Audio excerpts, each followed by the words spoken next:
nossa história se passa no dia a dia de cada um de nós, desde os momentos em que nos levantamos, escovamos os dentes, comemos alguma coisa e partimos em direção a um dia de trabalho ou de estudos. Algo que une todos esses pequenos eventos que acontecem ao longo do dia de muitas pessoas é um simples material, algo versátil que nos rodeia a todos os momentos e que proporciona conforto nos melhores objetos e adornos. Falo do plástico. O problema é que não percebemos que o plástico que usamos pode causar algum impacto no ambiente.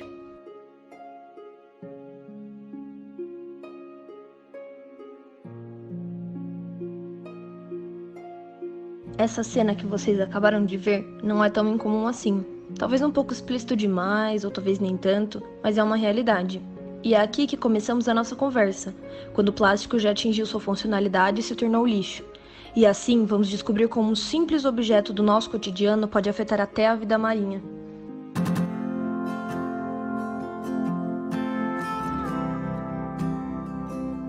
Como um material muito útil e versátil, o plástico é usado desde o início do século passado em diversos produtos como melhor solução na relação custo-benefício.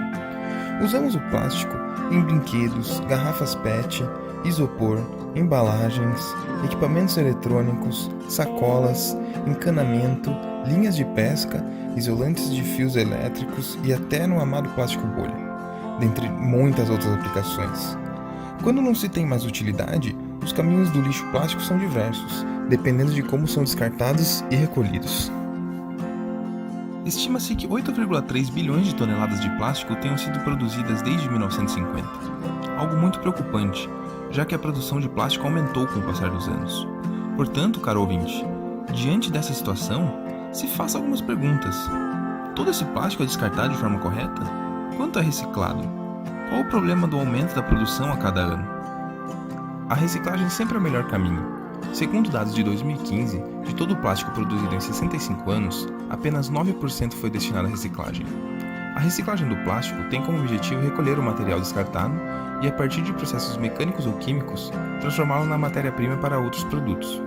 Também é possível reutilizar o plástico sem realizar uma transformação dessa matéria-prima. No caso das garrafas PET, temos iniciativas como as garrafas retornáveis de refrigerantes. Para que essas garrafas de plástico cheguem às mãos de seus donos finais, é necessário que alguém as colete e separe do restante do lixo. Para isso, existem iniciativas como a da Coopervida de São Carlos, cooperativa de catadores de materiais recicláveis, onde a comunidade se uniu para coletar materiais recicláveis, separá-los e vendê-los para empresas de reciclagem, em uma empreitada que gera empregos e ainda ajuda a comunidade e o meio ambiente.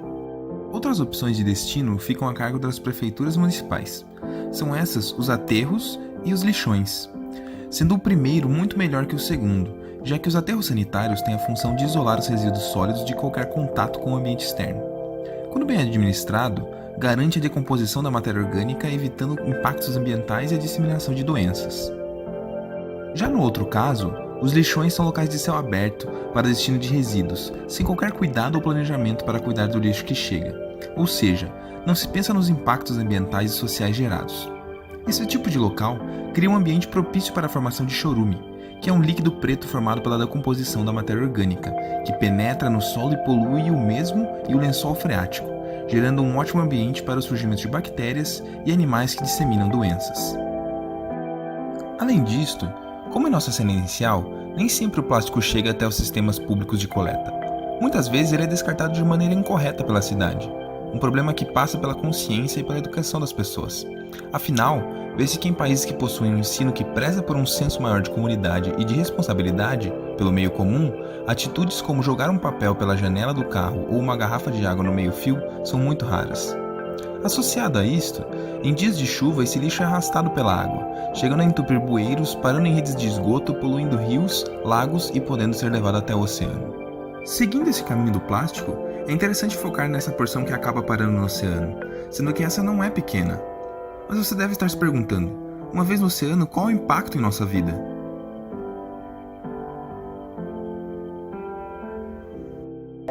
Para analisarmos esses problemas, vamos respirar fundo e mergulhar na problemática. Uma vez no oceano, o tempo de degradação do plástico varia conforme sua forma e composição.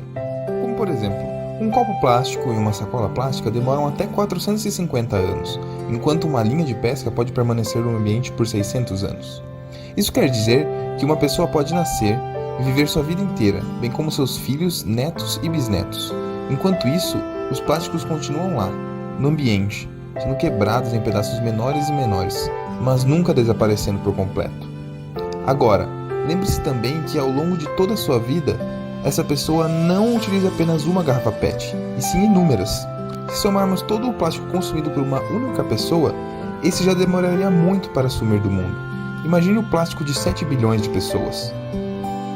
Essa decomposição é ainda mais perigosa para a vida, já que leva à formação de microplásticos, que são partículas de dimensão micrométrica formadas a partir da decomposição de estruturas plásticas maiores que ficam expostas às intempéries.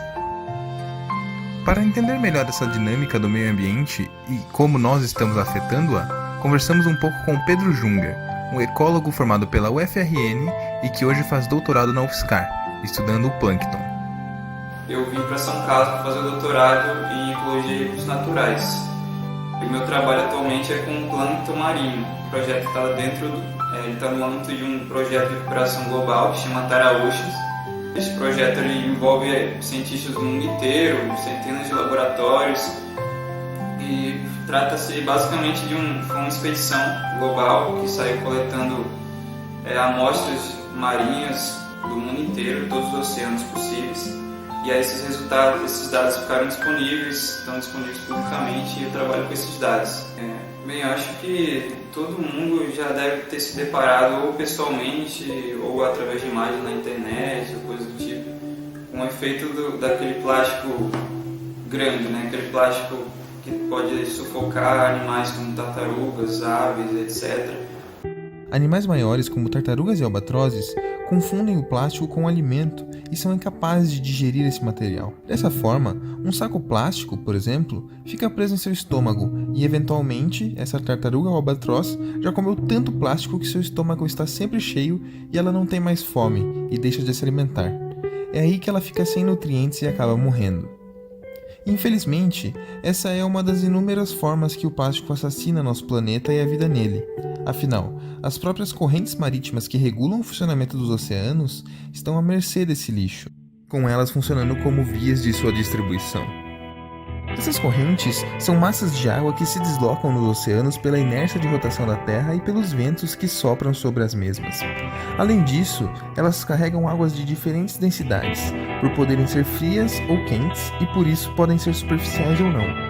Essas correntes ainda formam regiões de concentração dos plásticos, em porções dos oceanos onde existe um encontro entre correntes com direções contrárias que formam redemoinhos, onde se concentra um lixo e formam-se ilhas do mesmo. Um caso preocupante se refere ao que acontece na China, que é o país que mais despeja plástico nos oceanos, gerando lixo que pode se acumular no mar entre China e Japão, ou que pode ser levado pelas correntes que banham o Japão e espalham esse material para o Oceano Pacífico. Eu acho que o mais preocupante hoje em dia é justamente o plástico, o microplástico, né, que é o plástico que a gente não consegue enxergar. Uma vez que se sabe que o microplástico está super abundante em todos os ambientes aquáticos, tanto rios e lagos, etc., como ambientes marinhos, os oceanos, isso começou a atrair a atenção de vários cientistas do mundo, né, para entender quais são as consequências, quais são os efeitos desse microplástico nos organismos, qual é a rota desse microplástico, onde é que ele se concentra mais. E esse microplástico ele vai se acumulando, bioacumulando na teia trófica, né? Ou seja, nas relações de alimentação no oceano, chegando até organismos maiores como peixes. E nós nos alimentamos desse peixe, né? E de outros organismos marinhos, como camarões e lagostas, etc. Já existem pesquisas que mostram que esse microplástico causa problemas neurais em peixes, por exemplo. Então, de certa forma, a gente sabe já bem a rota que esse microplástico passa pelas cadeias alimentares, mas as consequências da ingestão desse microplástico ainda são pouco conhecidas. Microplásticos. Quando dispersos em ambientes aquáticos, estes fragmentos confundem os seres que ocupam os primeiros níveis tróficos da teia alimentar. Nesses ambientes, os produtores primários são representados pelo fitoplâncton, que são microalgas que vivem à deriva nas camadas superiores da coluna d'água, região onde podem realizar fotossíntese. O nível trófico seguinte é ocupado pelo zooplâncton, que é composto por pequenos organismos heterotróficos que vivem à deriva nos oceanos em busca de alimento na forma, principalmente, do fitoplâncton. Esses acabam por ingerir os microplásticos por engano, e como o zooplâncton serve de alimento para muitos outros organismos macroscópicos, esses plásticos acabam por transitar pelas teias alimentares, chegando até os níveis tróficos mais altos, onde podem afetar até os seres humanos pelo processo de bioacumulação.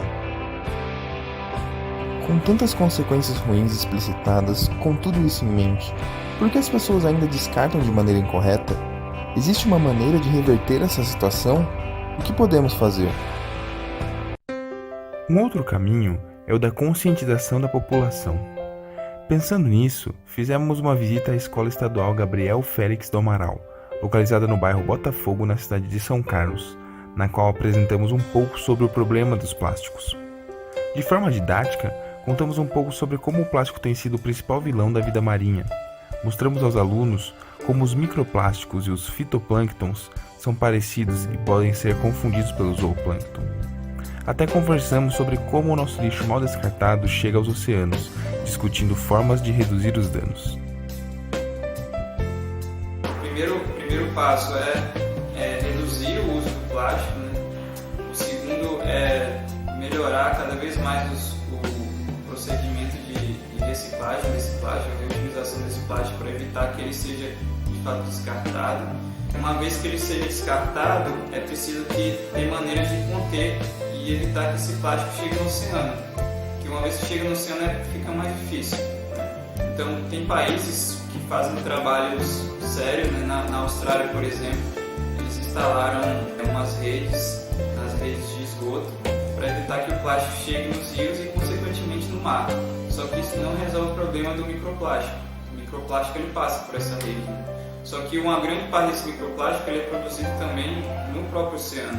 Aquele plástico grande que chega no oceano e fica criando essas ilhas de plástico que tem em todos os oceanos do mundo, inclusive proporções gigantescas, chegando até o tamanho, 2 vezes o tamanho do estado da Bahia, por exemplo, você tem ilhas de plástico desse tamanho.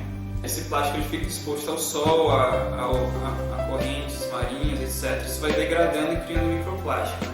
Então, uma maneira de solucionar esse problema é realmente evitando que esse plástico chegue no oceano. A Fundação Tara Expeditions é uma expedição de utilidade pública dedicada ao oceano que utiliza a escuna Tara para realizar uma ciência oceânica aberta, inovadora e inédita para estudar e prever os impactos de mudanças climáticas. A Fundação Tara é um observador especial da ONU e participa ativamente dos Objetivos de Desenvolvimento Sustentável da Agenda 2030. Das principais expedições realizadas, queremos dar destaque especial ao Tara Oceans, uma expedição que foi realizada entre o período de 2009 a 2013 e fez o primeiro estudo global do ecossistema plantônico. Além do trabalho científico, o projeto também realiza palestras de conscientização nos locais ao redor do mundo onde passam, e um projeto voltado ao público infantil chamado de Tara Kids, que apresenta alguns pontos do trabalho em escolas para crianças, do mesmo modo que fizemos na Escola Gabriel Félix. Um projeto semelhante é o do Veleiro Eco, uma iniciativa nacional da UFSC. Inspirado no Tara Oceans, este tem como realização de expedições científicas oceanográficas seu objetivo, além de fornecer suporte à navegação oceânica e estruturar um ambiente de pesquisa com laboratórios embarcados de alta tecnologia. Também, este se preocupa bastante com a questão ambiental, principalmente nos oceanos. Há ainda uma porção do trabalho dedicada à divulgação científica, como por exemplo atividades voltadas às crianças e adolescentes, onde elas passam um dia dentro do veleiro em uma experiência de imersão. Eu não tive nenhum contato direto com o Tara Kids particularmente, mas existe um amplo material que a gente pretende traduzir ao português, né, para aplicar aqui no Brasil. Nós temos um projeto de extensão em escolas que visa criar essa conscientização da população, principalmente crianças e adolescentes, para a questão do plástico nos oceanos. Um outro exemplo de país que adotou medidas para conter a questão do plástico de forma séria foi o Canadá, que recentemente aprovou medidas que vão reduzir a entrada do plástico nos oceanos, vai aumentar a reciclagem desse plástico, gerando também empregos de classe média, empregos de qualidade para a população. Então é um exemplo de como que a questão ambiental pode estar associada à economia também, né? E à geração de emprego.